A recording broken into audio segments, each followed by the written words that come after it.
Mic check, mic check. What's going on, everybody? Shalom, shalom.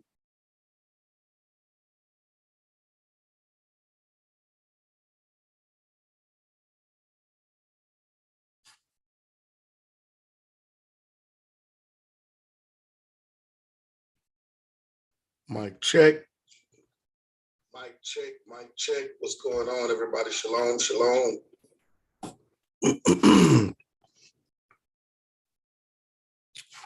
All right, just had to make sure to do some sound checking here.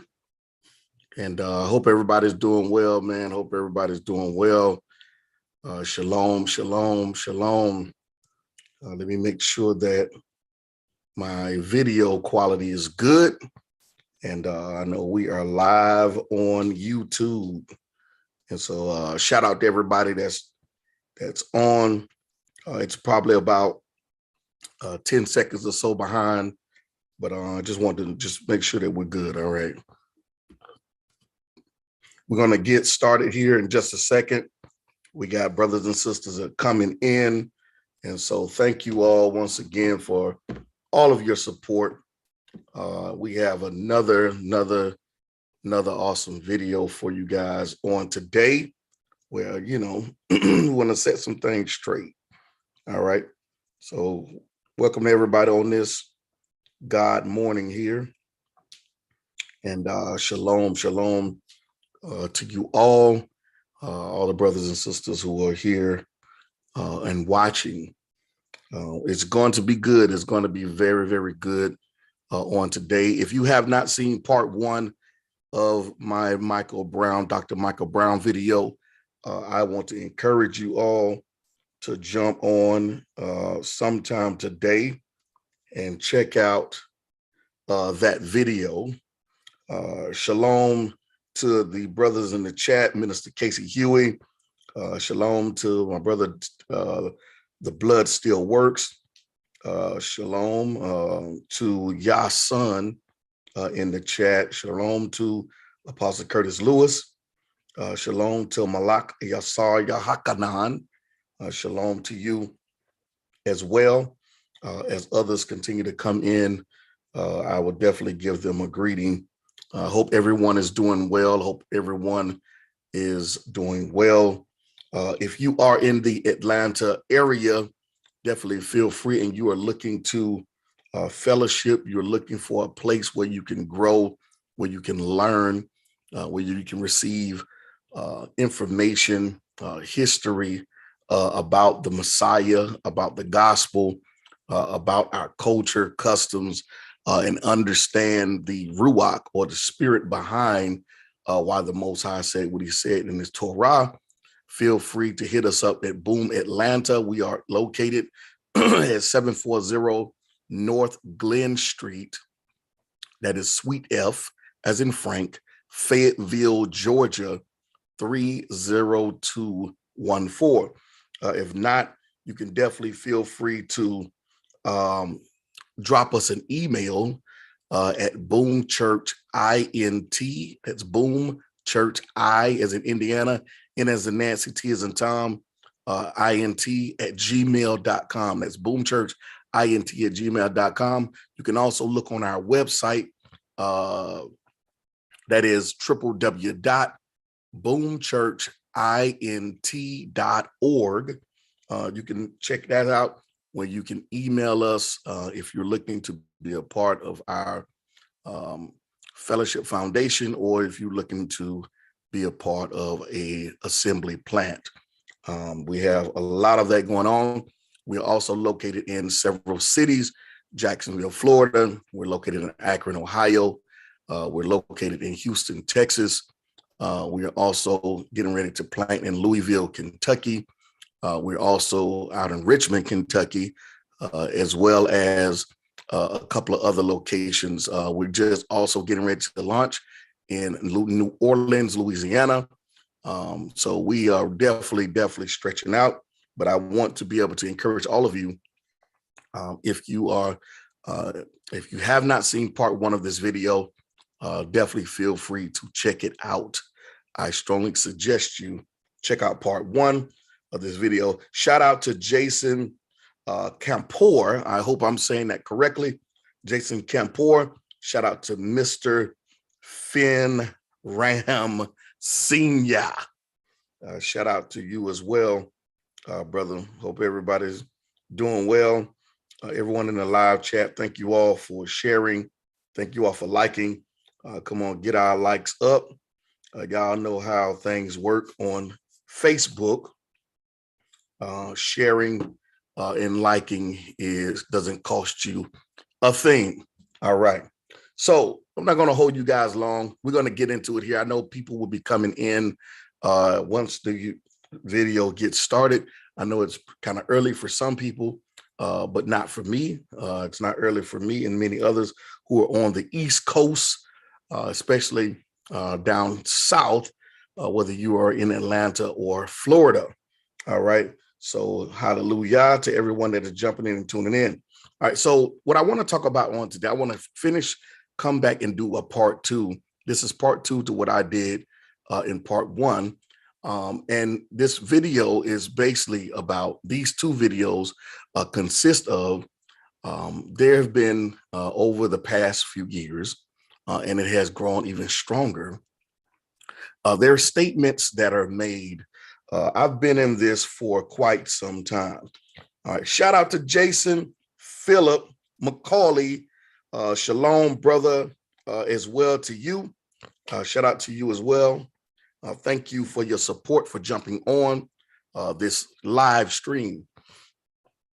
And I wanted to say is that over the past few years, there have been several statements, and I've been in this way of life for almost 15 years. It's not, I know that's not long for some, but it is long for many.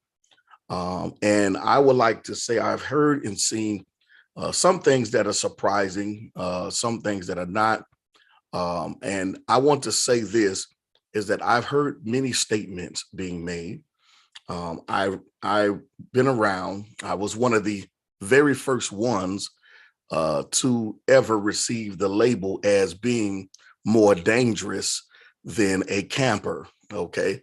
And so I was one of the ones where they started creating the terminology as moderate or whatnot. But I was one of the very first ones because I've always had the invitation into going and I said invitation, not me knocking and kicking in the door, but the invitation to coming and speaking in Black churches as well as white churches, and many pastors knew who I was. Even they knew that I was a Israelite. That's nothing that I've ever been ashamed of and whatnot, but they've invited me in. And so some got wind of it. This particular coalition got wind of that, and I started dealing with some of them on the internet, and then the label of being more dangerous than the camps started coming forward. And so I just wanted to encourage all of you brothers and sisters with that. Don't get discouraged by these labels. That's nothing new. That's a historical thing. And so, but I do want to say this is that it's come to the place of there's one thing to say that we're more dangerous, or that someone who I would be considered a moderate, or they would consider me a messianic. Titles I don't care, prefer, but they have to label you. So it gets serious once things start being thrown around as who is getting into the kingdom. And today I want to keep certain individuals off the table. Shalom to Brother Reggie Patterson. I want to keep certain things off of the table. I don't want to talk about Judaizers. I don't want to, in this discussion and today, like part 1, we're going to take the camps off the table, and we're going to take the Judaizers off the table. And let's solely focus on those who particularly want to keep these things for themselves and whatnot. And so the indictment has come against those who are considered keeping it unto themselves And so the indictment has come against them as not having any salvation. All right. And the indictment has come before those who consider themselves or who they consider moderate, because I don't think that many of us who that are labeled moderate considers ourselves as the title moderate, or we run around saying call be a moderate.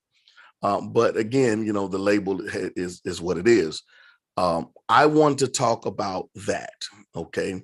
I'm not talking about someone who's trying to convince anybody to keep the feast or anybody to embrace this way of life. Ultimately, you cannot make anybody do anything, right? And so in the first video, my thing is I don't like double standards. I don't like it because I try the best that I can do at not being a respecter of persons according to the Apostle James. And I try my best to do that. Shout out to Brother Leon Lionheart, what's going on? And so I try my best to make sure that I'm not a respecter of persons. I try my best to make sure that I do my due diligence and understanding. And I would use the term church because that's a more modern term. I don't have a problem with using assembly. I use it interchangeably, but most of you should know exactly what I'm talking about if you are mature and you know history and you know names and words and titles and terms change over time. Okay, so let's be mature believers here. All right.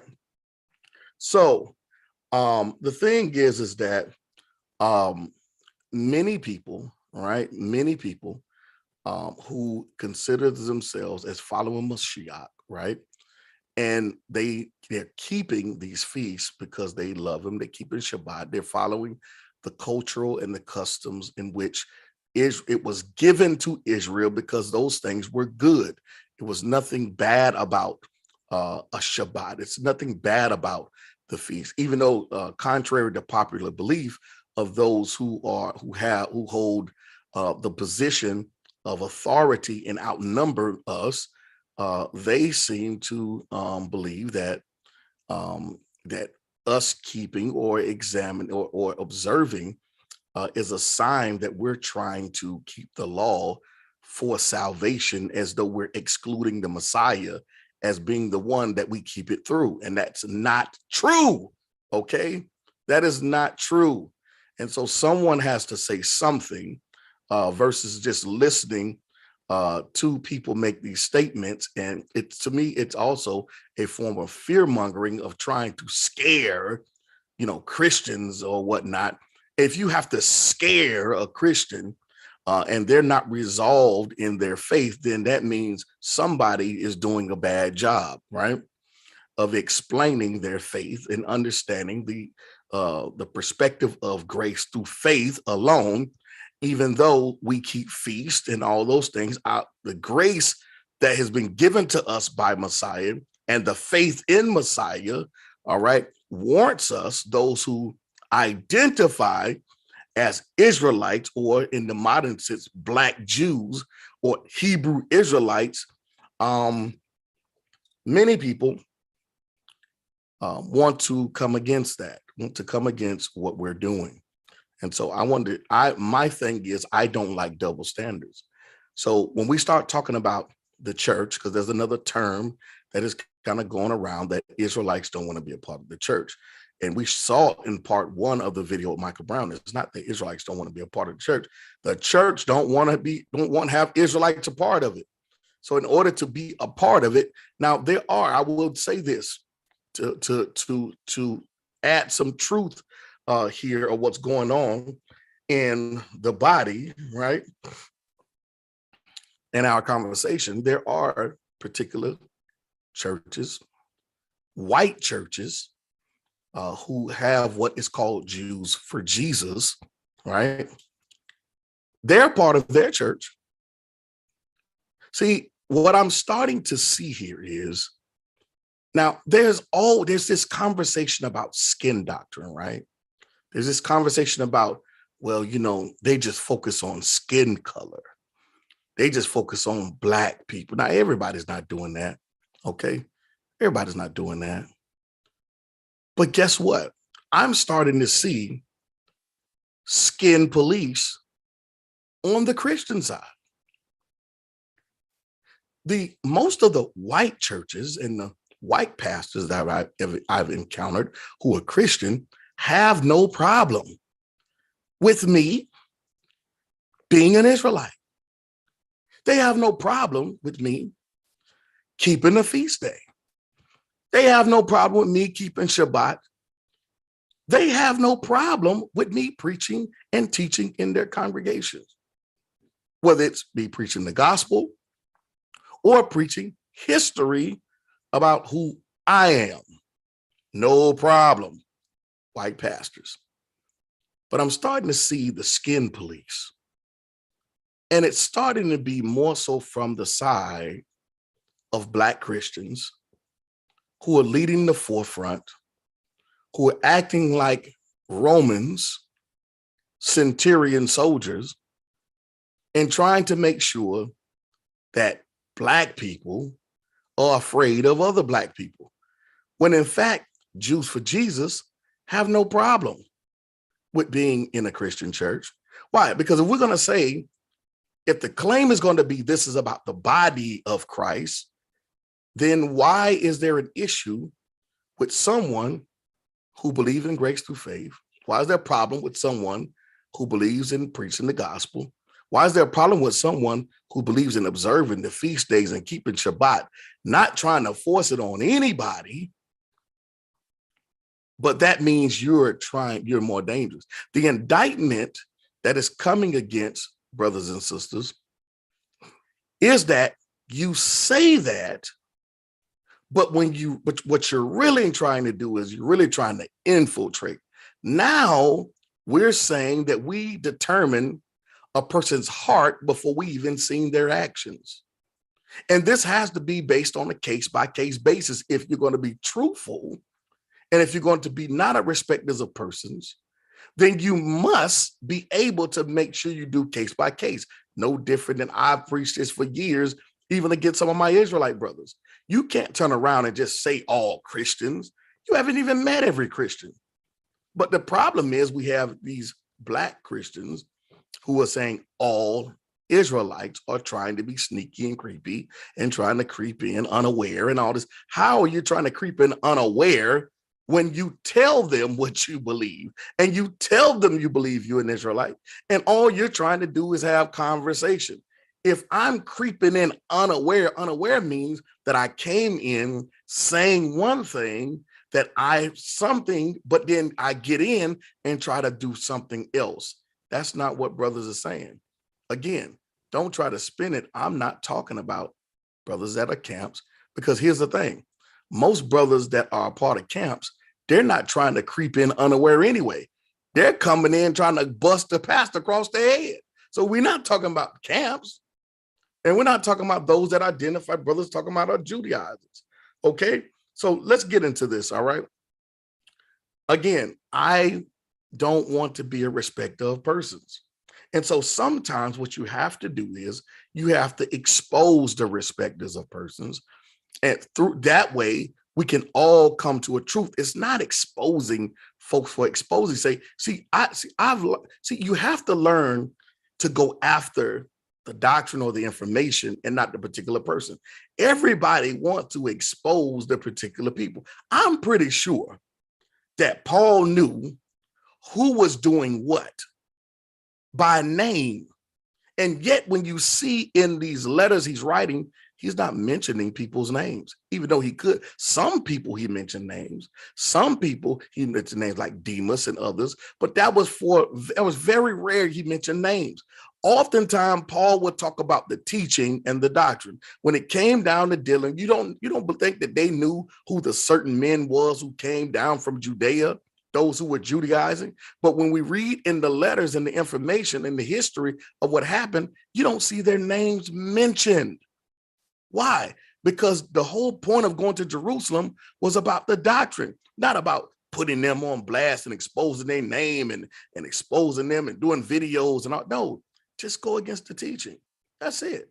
Speak against it.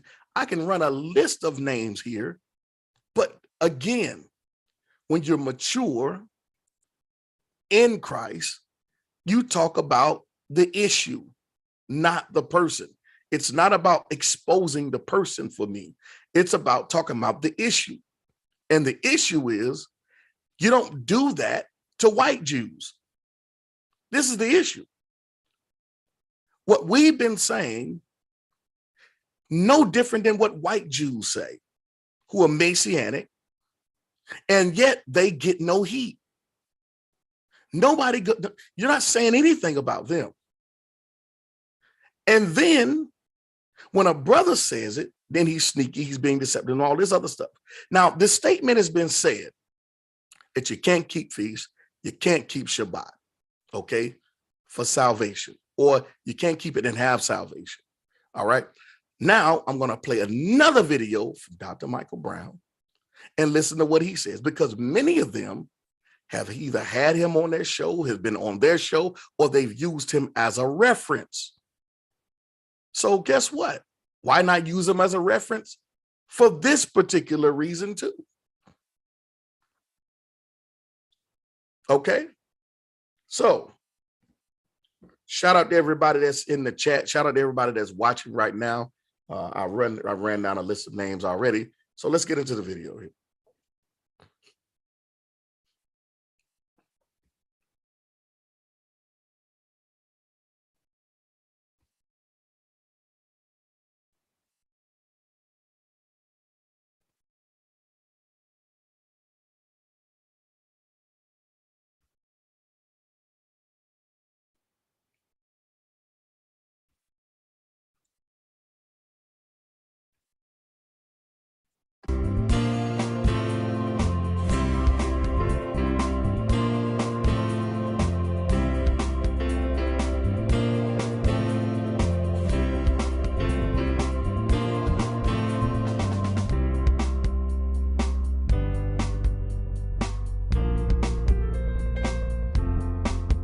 There are several different dimensions that we have to look at. First, the feasts, the biblical calendar, these were given as gifts to the Jewish people. This was not bondage. This was a gift to the Jewish people. This is part of a special heritage. This was something that... Wait a minute, hold on. See. Ain't nothing special about your heritage. See, this is the thing that I'm talking about. See, when we make these type of statements, okay, when we say, oh, they were a blessing from the Most High. Well, you know what? That was at that time.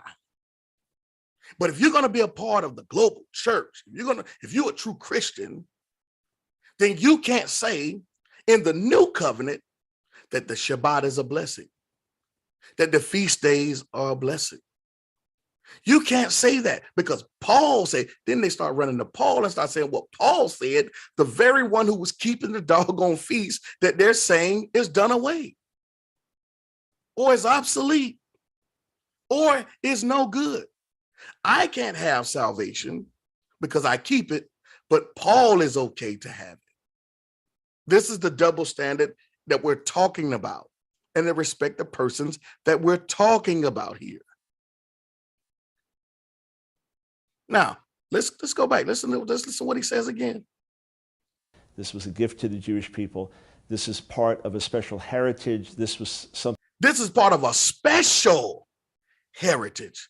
Oh, so if a brother, you bet, let me tell y'all Israelites something, y'all bet not say nothing about no special heritage. You bet not say it. You bet not say it. You better not pause your lips to say your heritage is special. You better not say it. Because then again, then you're focusing more on you than the gospel. That's not true.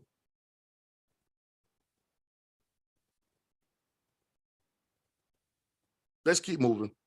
Shout out to Arrow Spike in the building. Something that would tie Israel back in with its history and ultimately have Israel looking ahead to the future. This is so the feast days were a special thing. It was also given for a special heritage, not just the past, because you know, you love to say the past. Oh, that was in the past. That was under that dispensation. That was under that covenant. Not under the new covenant. We have something else. Well, Dr. Michael Brown just said himself that it was something not only for the past, but for Israel to look towards the future. Not just past, but future. Not just past, but future. Again, if you're going to come against a Messianic Israelite who believes in the gospel, then you must come against Michael Brown too. Because many of us have been saying the exact same thing. Even though he's Jewish, many of us have been saying the exact same thing. Saying the exact same thing.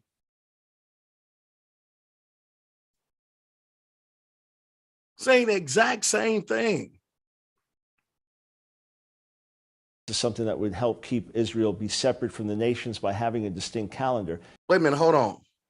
So the Most High gave this for Israel, not just for the past, but the future, for Israel to be separate from the, see, now when we say that, I'm telling you, we're gonna break this video down the same way we did part one.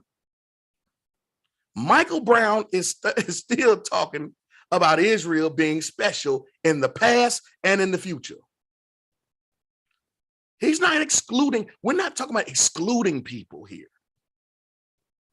We know that all have an opportunity for salvation through Yeshua HaMashiach. We know that. And people who are listening, they know that. So you can't twist my words or twist the video or twist anything trying to say that I'm trying to exclude anybody. I have a track record that states that. But listen to what he's saying. The same thing that you bring indictment against other brothers for saying. Would help keep Israel be separate from the nations by having a distinct calendar. So in and of themselves, there's nothing negative about them. There's nothing bad about them. This is all positive and wonderful and should be recognized as such. They are the feasts of the Lord, the holy days of the Lord.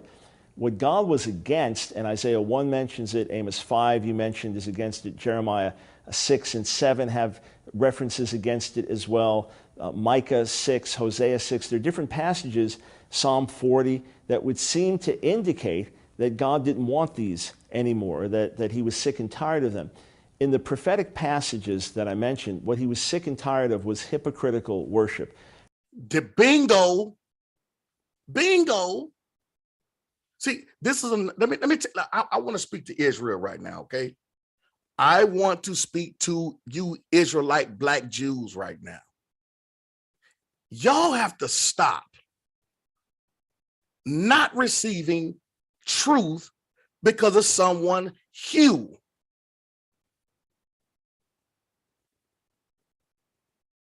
The Most High never intended for that.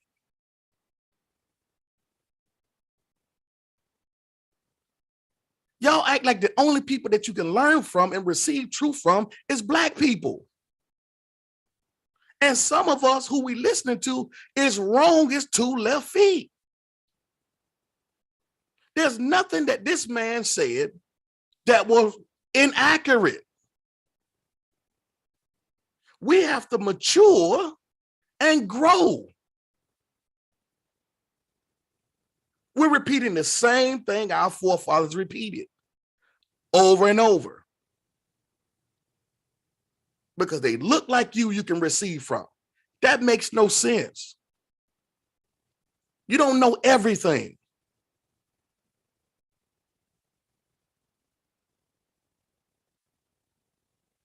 So if you listen to what he's saying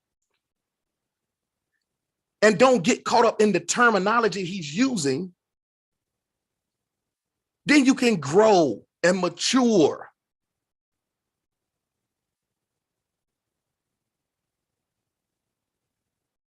So let's listen to what he's saying, okay? And learn from it.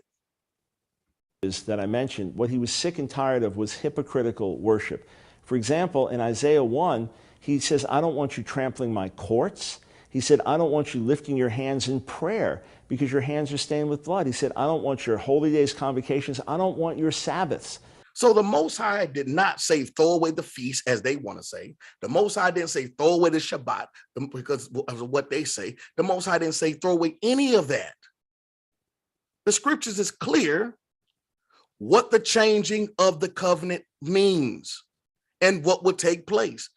Everything else is transferable to the new covenant. The problem is folks is throwing away, is trying to get you to throw away all of this. The Most High was tripping because Israel, okay, was hypocrites in everything when it came to their worship. This is the reason why he would have to raise up prophets and not choose one from amongst the ones who were living at the time, because everybody seemed to be corrupt. So what the Most High does, he'll raise up someone from birth to lead Israel out of idolatry, to lead Israel out of paganism, to lead Israel out of all the foolishness that they were doing, because everybody around them was corrupt at that time. So it'll take them 30 years, 40 years. It don't matter how long it takes for someone to be born as a youth, and he raised them up to be a deliverer, to lead Israel back to truth. So the Most High is not against the feast.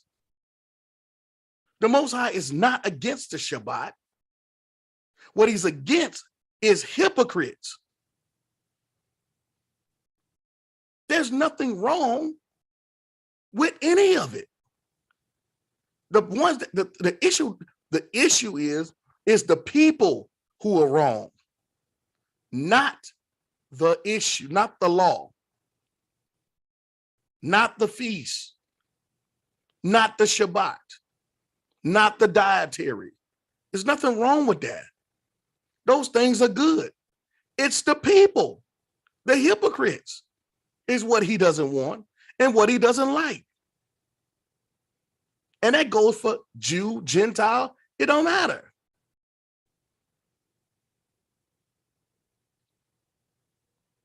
Even if you do Sunday worship, you being a hypocrite, the Most High ain't smiling on you.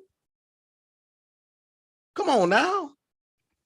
So they had taken something sacred and made it abominable. Proverbs says even the prayer of the wicked is an abomination. So we know prayer is a wonderful thing. And Isaiah 1 says, I don't want it. I don't want you raising your hand. So the problem was not the feast. The problem was not prayer. The problem was not the Sabbath. The problem was hypocrisy. The problem was people with a wicked heart now thinking if I just keep the outward routines, God will be happy with me. See there? Ain't nothing wrong with keeping it. But the mindset of the individual is, if I only keep the feast, then the Most High is pleased with me. No. If you're keeping the feast of yourself, that's the issue. But they want you to make you think, oh, if you keep it at all, it don't matter, even if you saying that you believe in Messiah. It doesn't matter what your testimony is. It doesn't matter if your testimony is that Yeshua is the Messiah. It doesn't matter about that. What matters is, if we see you keeping that feast, we know that you're not a believer. And that is totally foolish. How do we know? Because they bypass right over it. They totally ignore what Paul was doing, while trying to use Paul to come against an Israelite. They totally ignore. And some of you Israelites is caught up in what they saying. That's the reason why you don't like Paul. Because you caught up in what they saying and how they using Paul, because you haven't matured enough to understand in your ruach. So now you against Paul, because the way they use Paul. But Apostle Paul is more qualified than any of you who just woke up yesterday, by the way, who was born as an Israelite. So I think there needs to be a little more respect for who shall who was versus someone who woke up yesterday. And then y'all get to follow and listen to these folks. Okay, let's move on here. It would be like God telling a pastor in his church, I don't want your tithes. I don't want your Sunday services. I don't want your hymns. You're hypocrites. The problem was not with the tithes or the Sunday services or the hymns. The problem was with hypocrisy. Now, what about some of these New Testament texts that you mentioned? Okay, what about some of this New Testament text? Now we about to get into it. We about to get into it. We know that in 1 Corinthians 5, Paul writes to the Corinthians and tells them to keep the feast of Passover. Wait a minute, hold on. You know, we gonna go to that. We finna go to that, y'all. We finna go to that. We finna go right there, okay? We about to go right on there. We about to go right to it.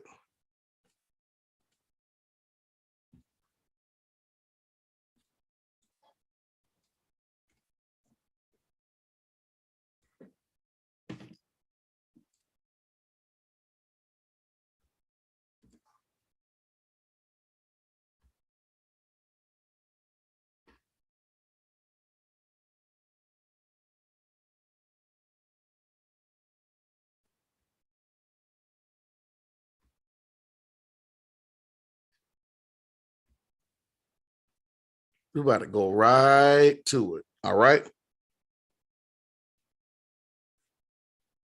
Here we go right here. So now we know this is talking about the brother who was sleeping with his father's mother, his father's wife. Okay. But what I'm going to go down to is we're going to go down to starting at verse number 4. All right. Listen to what it says. When you gather together in the name of the Elohim or the Lord Yeshua, I am with you in Ruach or spirit, with the power of our Lord Yeshua. You are to turn such a fellow over to Satan for the destruction of his fleshly nature. All right. So let's look here. So that his spirit may be saved in the day of the Lord Yeshua. Your boasting is no good. Don't you know that a little hummus or a little leaven, all right, the whole batch of dough, get rid of the old Hamas so that you may be a new batch, just as you are unleavened for Messiah, our Passover lamb. So he's talking about Messiah as our Passover lamb, right? Has been sacrificed. Listen to this. Therefore, let us celebrate the feast. Wait a minute, hold on. So listen to this, y'all. Everybody knows historically, okay, if you're honest, we're not talking about people that are biased. You know that the Corinthian church was not just Israelites. Okay. We all know that there were natural blood Gentiles. We're not talking about Hellenized Israelites or Hellenized Jews. We're talking natural blood Gentiles that were a part of this church, congregation, assembly.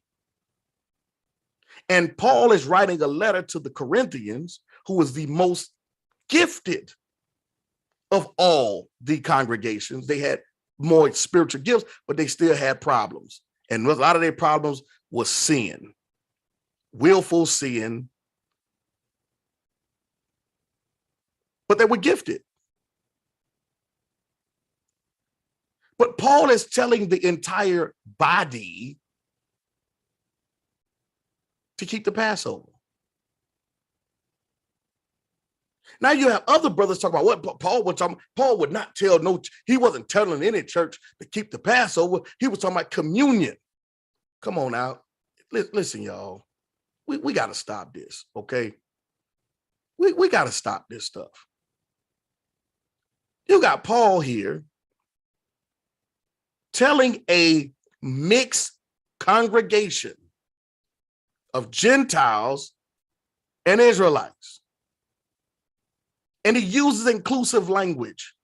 So he's not just talking about just Israelites that are a part of this congregation, but But he's talking about the whole congregation.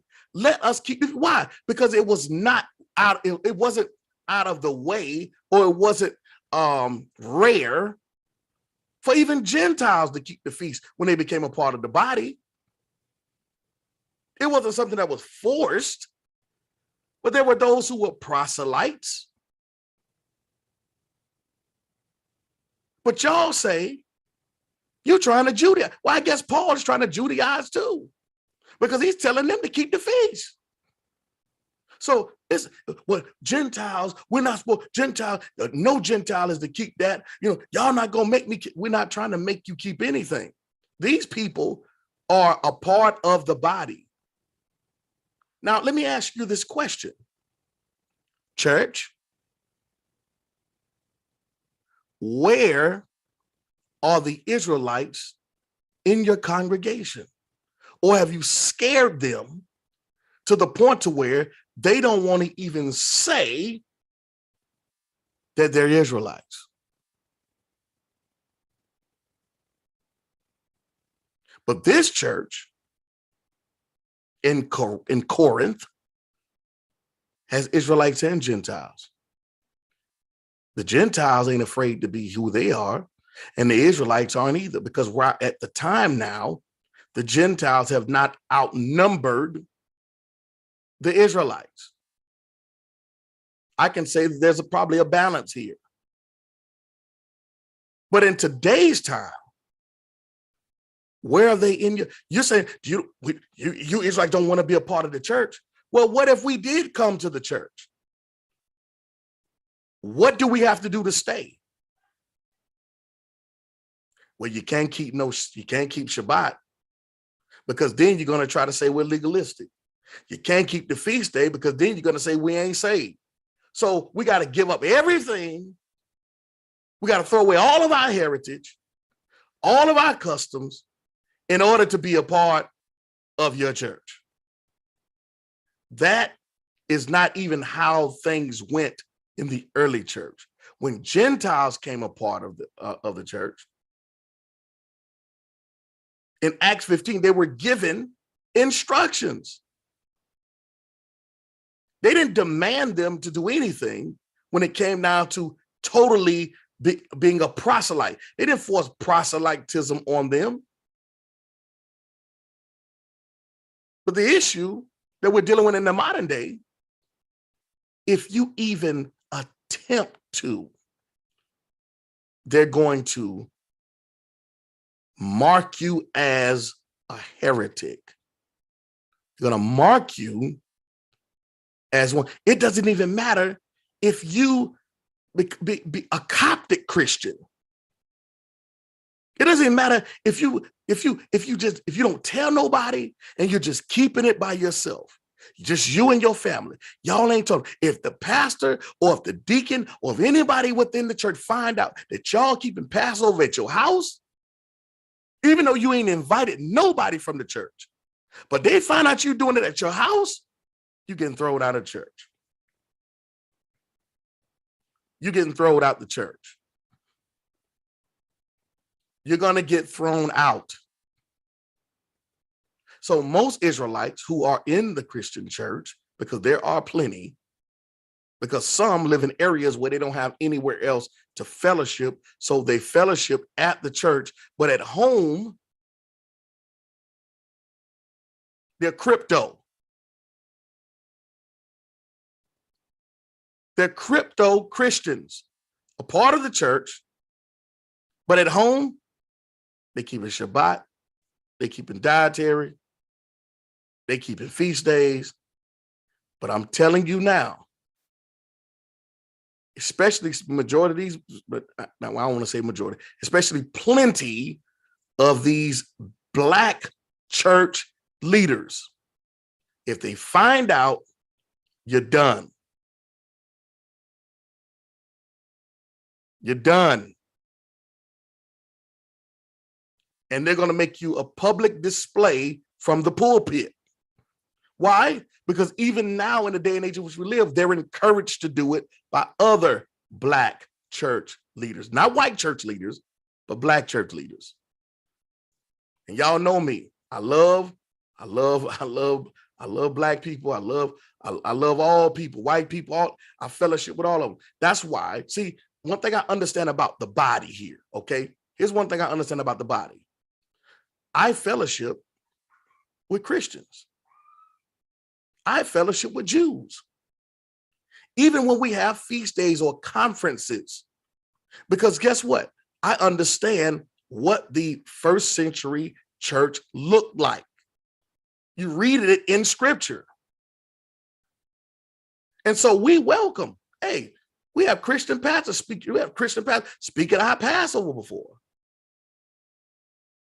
We have Christians fellowship. They come on Shabbat, all kind of stuff. We have conferences. We have Christians and Israelites. We just had one called a Remnant Conference early this year. Why? Because I know what it looked like. We had another, James 1:1, called The Bridge in Jacksonville, Florida, Christians and Israelites. But guess what? Many of those black Christians who are against it frowned upon it. But the white church, it was a white church, very profound, successful white church, opened their doors to the event.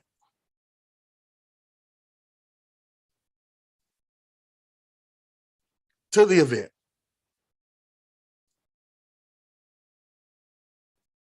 To the event. Packed out, 250 people, Christians and Israelites. Nobody arguing, everybody reasoning, brothers talk. We had a panel discussion. Matter of fact, Zadok was there. Zadok was there in Jacksonville. He was a part of the panel. He was also a part of everything we had going on. Our brother Zion, who's a Christian, a reformed Christian at that. I've known him for 20 years. He was a part of the event, and several other Christians. And guess what?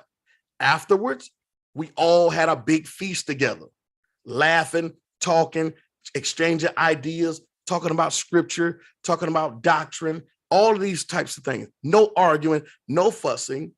People still kept in contact with one another till this day. We can bounce things off of each other, no issue. But it's only an issue with a certain group. And this is why I'm telling you guys what the body is made up of. And when you look at it in scripture and your heart is right, there are several believers out here that don't have a problem. The issue is you have to find them. You reach people through relationship.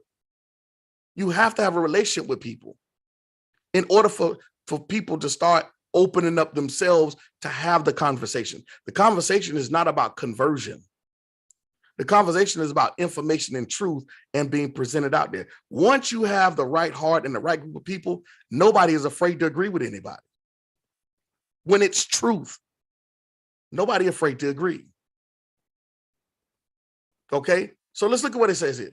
It says, therefore, let us celebrate the feast, not with old hamats, the hamats of malice and wickedness, but with unleavened bread, the matzah of sincerity and truth. Okay, so let's jump back over here. Get back to the video. Messiah, our Passover lamb, has been sacrificed. Whether he means it metaphorically, spiritually keep the feast, or whether he actually means that they should observe it, either way, it wasn't a negative. It was not something that would pull them down or be anti-spirituality. In Colossians 2 and in Galatians 4, he's dealing with some issues. Let's listen. I want y'all to listen to what he's about to teach y'all right now, because they love pulling Colossians. Therefore, let no man judge you in meats and feasts. Listen to what Dr. Michael Brown is about to say about Colossians. Listen how he explains and breaks it down about Colossians, that they love you. Therefore, let no man judge you, therefore, in meats and feasts and all this other, and Shabbats and all that. Yo, listen to what he's about to say. The issue, the historical background about Colossians. Anti-spirituality. In Colossians 2 and in Galatians 4, he's dealing with some issues In Galatians, where there was a legalism and a teaching that you had to be circumcised and obey the law of Moses in order to be saved. In Colossians, it seems that there was some of that teaching, but more mingled with a type of Gnosticism and other mystical Jewish beliefs and angelic worship. Why don't they talk about the Gnostics? Why they always act as though the Judaizers was running all through the regions where Paul was at? I don't never hear any of these folks talk about the Gnosticism that they had to deal with, which was more attractive than the Judaizing. There were more people getting caught up in Gnosticism than it was the Judaizers. The Judaizers is very rarely talked about. The Gnostics was running through the church, but ain't nobody talking about the Gnostics though. Nobody is talking about how the Gnostics were also questioning the deity of Messiah. Not only that, the Gnostics was also dealing with the feast days and all that. The Gnostics was heavy on knowledge, not spirituality. But don't nobody want to talk about the Gnostics. All they want to talk about is Judaizers. The Judaizers was not the biggest problem. The Gnostics were the biggest problem during that time. But ain't nobody want to talk about that. Don't nobody want to bring that out. Everybody want to talk about and try to scare y'all and use fear tactics, but they don't want to talk about it now. You know why? Because the Gnostics is not the issue of today. It's the Israelites or anybody that's black claiming to be such. That's the issue. So we're not going to talk about the issues in the scriptures. We're going to talk about the issues of the day, and we're going to make sure we paint the picture in such a way that it looks like the problem of today was the problem in the scriptures. And that's not really what was going on, y'all. That's really not what was going on. Anybody with some truth and history knows that that was not what was going on if you understand the history behind the text. So when folks start talking, let me tell y'all something. Y'all need to study Gnosticism. Y'all need to go and study Paul's letters and how much Gnosticism was connected to what he was refuting against. I'm gonna help y'all. I'm gonna give it to you. Okay, you're not gonna find that much Judaizing. Yes, of course, during the time, maybe around the history of Acts, around that time, there were some Judaizers around that time. Yes, because why? Messiah had done already ascended. Paul comes on the scene. The gospel is advancing. 3,000 or so people are receiving salvation within a single day. All this is phenomenal. Was going, but as time passed and as the church grew, everybody started coming into the belief. To the faith. It became attractive. Some people, it was genuine. Other people was just attracted to the movement, but they came in with other belief systems, but they wanted to be affiliated with the movement. They wanted to be affiliated with the movement. So what they did was they kept their beliefs, but they wanted to be attached to the movement just to say they're part of the numbers. You had some people who were still sacrificing animals while believing the Mashiach. You had all kind of stuff going on that them brothers had to deal with. But Gnosticism was one of the main enemies of the gospel. It was one of the main enemies of the truth. And that's historical fact. You can go and research to look at that. Go pull up, find out how many of Paul's letters was dealing with Gnosticism. Definitely go find that out. I'm gonna give y'all some homework. Okay. Now let's look at this here. We're gonna jump back. It seems that there was some of that teaching, but more mingled with a type of Gnosticism and other mystical Jewish beliefs and angelic worship, some odd type of religious mix that they were getting into. And somehow they got to a point, these are Gentiles now, not Jews. Remember, God never. He's talking about Colossians 2, and he's talking about Galatians when he's dealing with Gnosticism. Okay, let's roll it back again. I want y'all, I know I'm stopping it, but I want y'all to get every single word is what he's saying here. Odd type of religious mix that they were getting into. And somehow they got to a point, these are some of that teaching, but more mingled with a type of Gnosticism, spirituality. In Colossians 2 and in Galatians 4, he's dealing with some issues. In Galatians, where there was a legalism and a teaching that you had to be circumcised and obey the law of Moses in order to be saved. In Colossians, it seems that there is some of that teaching, but more mingled with a type of Gnosticism and other mystical Jewish beliefs and angelic worship, some odd type of religious mix that they were getting into. And somehow they got to a point, these are Gentiles now, not Jews, remember. God never commanded the whole Gentile believing world to keep all the feasts. That's where you have that one reference that Paul makes, could be metaphorical or not, but there's nowhere where it was taught in all the letters, you must keep all the feasts. Yet they were now judging spirituality based on, are you keeping the Sabbath? Are you keeping the feast? And Paul said, no, these are shadows. The reality is found in the Messiah, and you have lost connection with the head. Similar to the hypocrisy things. What in the world is the use of your new moons and your Sabbaths and your holy festivals when you've lost sight of what they're actually pointing towards? You've concentrated on the shadow and lost sight of the reality. See, he's even explaining to you that Paul is not speaking against the feast or against people who are keeping the feast. What Paul is saying is you've lost the focus.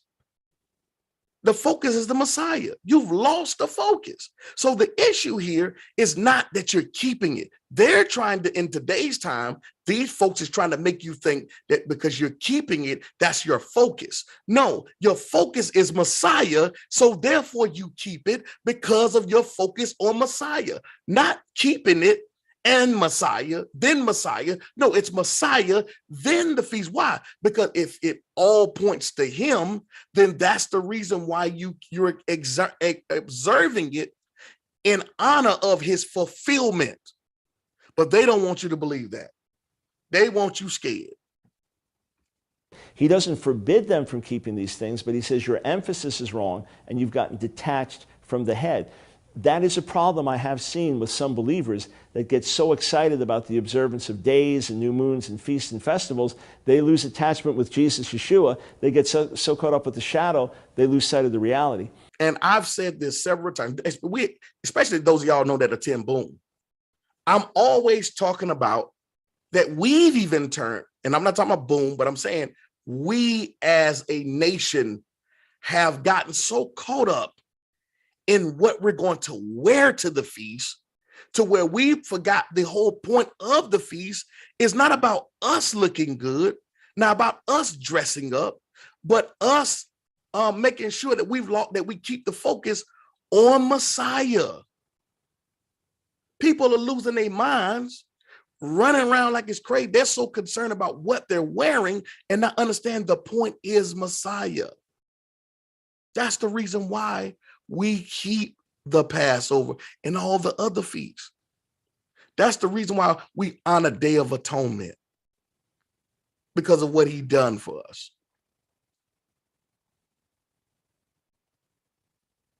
So these observances, it's not that Paul is speaking against them. He's saying your focus is wrong. And that's what we're talking about today. I want all of you to make sure, all of you who are listening and who are watching later, don't shift your focus off of the gospel. Don't shift your focus off of a Mashiach and focus more so on the observances and all those things. I'm not telling you not to honor or keep it. What I'm telling you is don't get so caught up in trying to do it to the point to where you're trying to prove to others that you're righteous, when it is Messiah who makes you righteous, and therefore you observe it because of what he did. That's the whole point.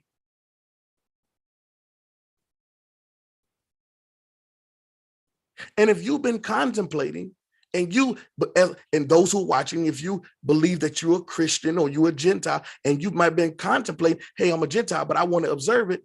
Observe the feast. Don't be afraid. For what? Don't let folks scare you, but keep the focus. Keep the focus on who he is. And know that the reason why you keep it is because of what he did.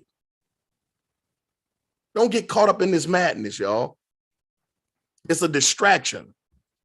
As far as the Galatians, either they had fallen prey to thinking they had to keep all the Jewish holy days and new moons and Sabbaths, etc., in order to be right with God, and he's criticizing that, or they were also involved in some type of astral worship and sacred holy days. We know that there's nothing wrong with having holy days. And the Christians who often criticize Gentile believers and y'all boy Michael Brown about to get on y'all Christian, y'all Gentile Christians. He about to get on y'all. Listen to what he said now. That's why I said, keep that same energy as you come in with us. Go do a video on him on this. Listen to what he said. He about to get on y'all. we know that there's nothing wrong with having holy days. And the Christians who often criticize Gentile believers and say you shouldn't keep the holy days, you shouldn't keep the seventh-day Sabbath, you shouldn't keep the feast, that's wrong. They have no problem keeping Sunday Sabbath, celebrating Easter, celebrating Christmas.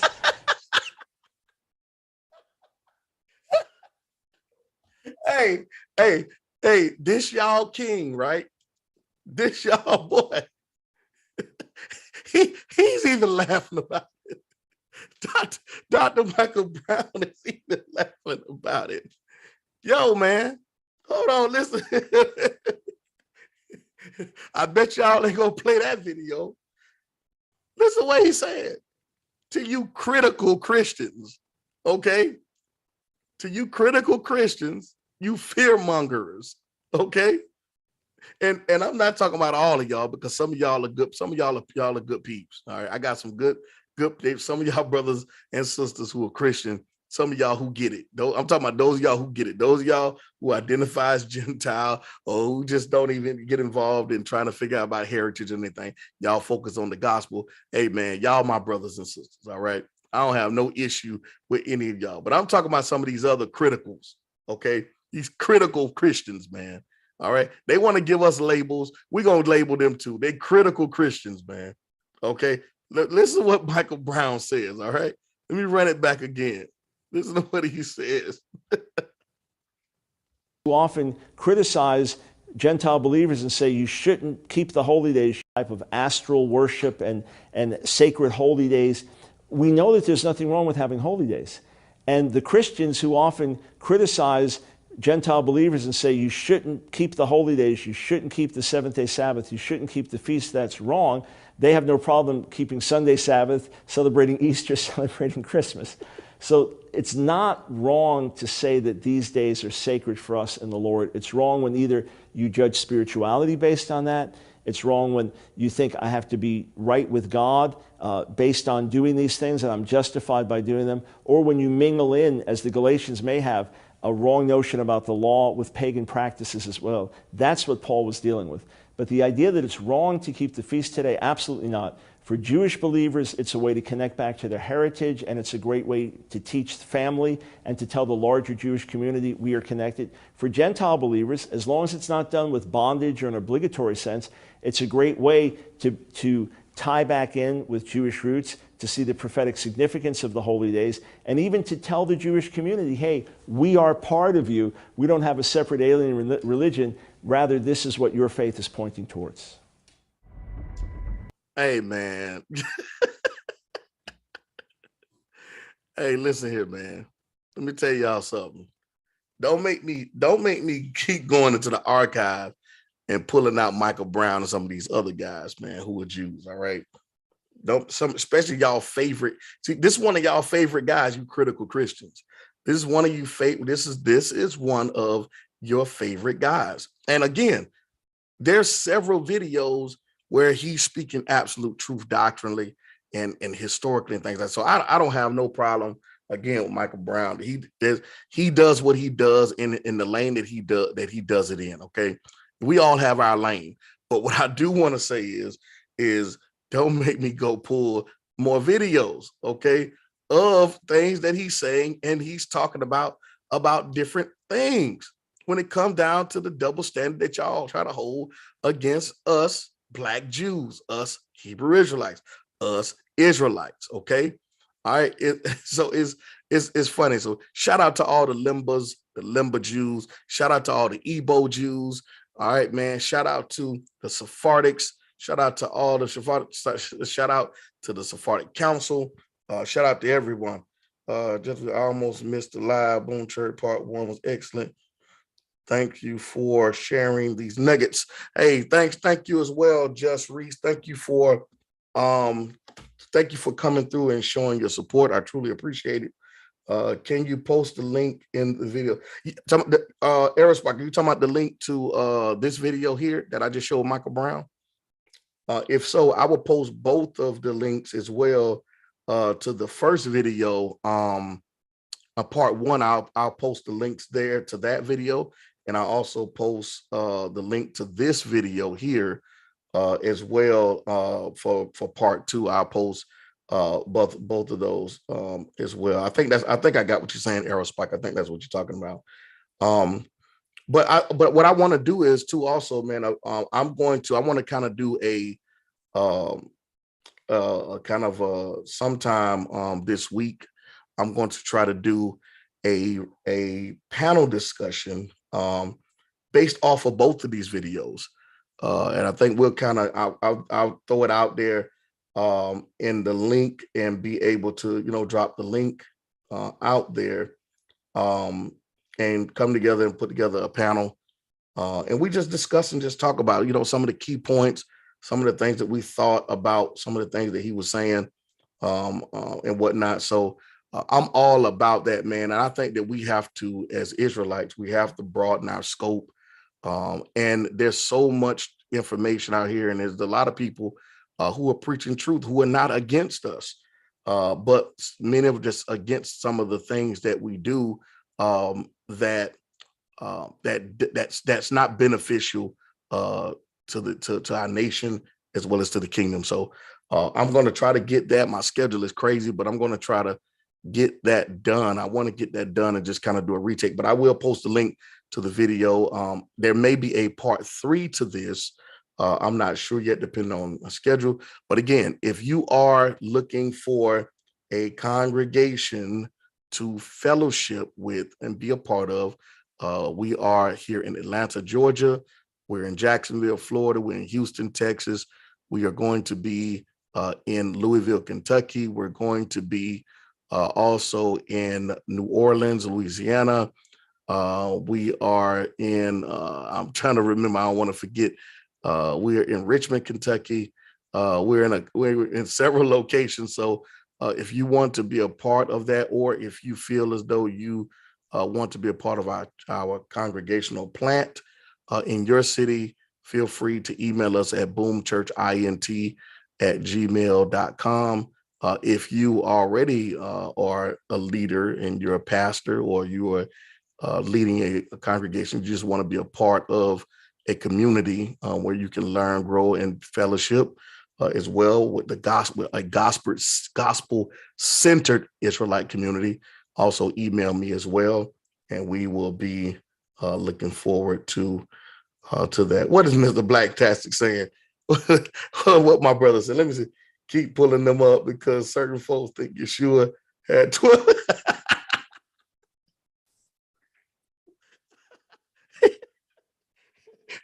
Oh my goodness, Mr. Blacktastic, you are crazy. I'm glad David Royal not in there. I'm glad David Royal, between you and David Royal, y'all, man, y'all jokers are crazy. Just Reese, what part of Kentucky are you in? Bishop Brown out here running them. Casey, you crazy, man. Reese, what part of Kentucky are you in? Are you in Louisville or the Louisville area? We will be launching the Louisville congregation on the 25th of June. Look on our YouTube channel. We have the information there in a YouTube video there. If not, leave a comment under that video. The address and the information is on there, but we will have our first service on the 25th of June in Louisville, Kentucky. We will also be in Houston, Texas on the 22nd of July. We're having a conference out there with our Houston congregation, Liberty Church out there. So we have a big conference going on out there, July the 22nd and 23rd in Houston. All right. So be on the lookout for that. If many of you, we also will be observing Sukkot, Feast of Tabernacles, in Jacksonville, Florida. If you want to be a part of work of commemorating Feast of Tabernacles with us, we do our baptisms and things like that. We will be. I'm in Georgia, but Kentucky is my home state. Oh, okay. What part of Georgia are you in? We will be this weekend. We will be in Eastman, Georgia, which is Middle Georgia. We have a congregation there. This will be their first official major service. It will be in Eastman, Georgia on this coming Saturday. Services at 10:30. So if you would like to meet us there, if you're near Macon, near Vidalia, or near Albany, in those areas, Warner Robins, Fort Valley, feel free to come out and fellowship with us. The service is going to be absolutely amazing as well. It is called Open Door Assembly. They have linked and joined up with us. And so we're absolutely excited and proud to have them a part of the BOOM, or the Believers of One Messiah family. So we will be there. And so if all hearts and minds are clear, y'all, thank y'all once again for Oh, you near Atlanta. Okay, well, we have our congregation in Fayetteville. We have our congregation in Fayetteville as well. Let me see. Is my home state? I don't know any assemblies there. Okay. Yeah, we are in Fayetteville, Georgia, which is an outskirt, in a suburb outside of Atlanta, about 30 minutes from downtown Atlanta. So if you would like the information, just look in the description of any of our videos or on our YouTube channel, or feel free, if someone could put the website in the chat. The website is www.boomchurchint.org. That's www.boomchurchint.org. Feel free to check out the website, and it will give you the address and information location for where we're at in the different cities. We're also in Akron, Ohio. So if anyone is in Ohio, in Cleveland or near Ohio, or Cleveland or near Akron, feel free to go visit us there. We have a congregation there, BOOM, Ohio. All right. Thank you all once again for jumping on. I really appreciate everybody, and shalom to you all. And I will be dropping maybe a part 3. And I'm hoping that on part 3, I can get David Royal, Mr. Blacktastic, and maybe 1 or 2 more other brothers and sisters that way we can all get on and we can discuss even part 3 of the part 3 of the video. But I will definitely be doing a recap. All right. Hey, thank you for that. The blood still works. Thank you for dropping the website in the video. All right. Thank you all once again, man. Look forward to seeing you all. Shalom to you all. Grace to you.